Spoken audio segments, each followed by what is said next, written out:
ইরানের সঙ্গে ২ সপ্তাহের যুদ্ধবিরতির মেয়াদ ফুরিয়ে আসতেই নতুন করে সংঘাত শুরুর শঙ্কায় ছিল গোটা মধ্যপ্রাচ্য। আর ট্রাম্পের ফের তেহরান আক্রমণের হুমকি তা উস্কে দেয় কয়েক গুণ। তবে স্বস্তির খবর হলো, যুদ্ধবিরতির মেয়াদ ফুরোনোর কয়েক ঘণ্টা আগেই তেহরানের সঙ্গে এর মেয়াদ বাড়ানোর ঘোষণা দিলেন ট্রাম্প। ট্রুথ সোশ্যাল পোস্টে ট্রাম্প জানান, মধ্যস্থতাকারী দেশ পাকিস্তানের অনুরোধে আলোচনা শেষ না হওয়া পর্যন্ত ইরানে হামলা চালাবে না ওয়াশিংটন। তবে যুদ্ধবিরতির মেয়াদ বাড়লেও ইরানের নৌবন্দর অবরোধ প্রত্যাহার করেনি ওয়াশিংটন। ইসলামী প্রজাতন্ত্রের নেতারা ঐক্যবদ্ধ চুক্তির প্রস্তাব নিয়ে আলোচনার টেবিলে বসা না পর্যন্ত মার্কিন সেনাদের ইরানের জলসীমা অবরোধ অব্যাহত রাখার নির্দেশ দেন মার্কিন প্রেসিডেন্ট।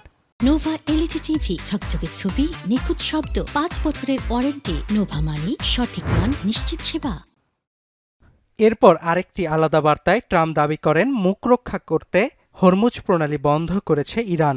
জানান, জলপথটি সচল থাকলে দৈনিক $500 মিলিয়ন আয় করতে পারবে তেহরান। এ কারণে খামেনি প্রশাসন হরমুজে জাহাজ চলাচল স্বাভাবিক করতে চাইলেও দেশটিকে চুক্তিতে বাধ্য করতে এটি বন্ধ রেখেছে ওয়াশিংটন।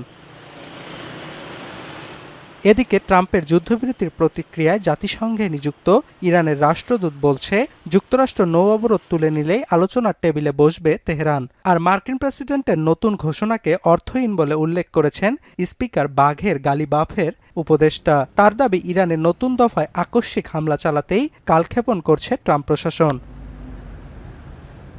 অন্যদিকে নতুন করে সংঘাত শুরু হলে শত্রুদের ওপর তীব্র আঘাত হানার হুঁশিয়ারি দিয়েছে আইআরজিসি। আর ব্রিটিশ মেরিটাইম অর্গানাইজেশন ইউকেএমটিও বলছে, ওমানের কাছে একটি কন্টেইনার জাহাজে গুলি চালিয়েছে ইরানের বিপ্লবী গার্ড। যদিও এ ঘটনায় কোনো হতাহতের খবর পাওয়া যায়নি।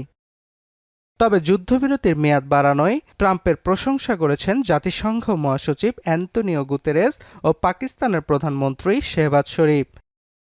অর্ণব প্রসাদ, এখন বিশ্ব।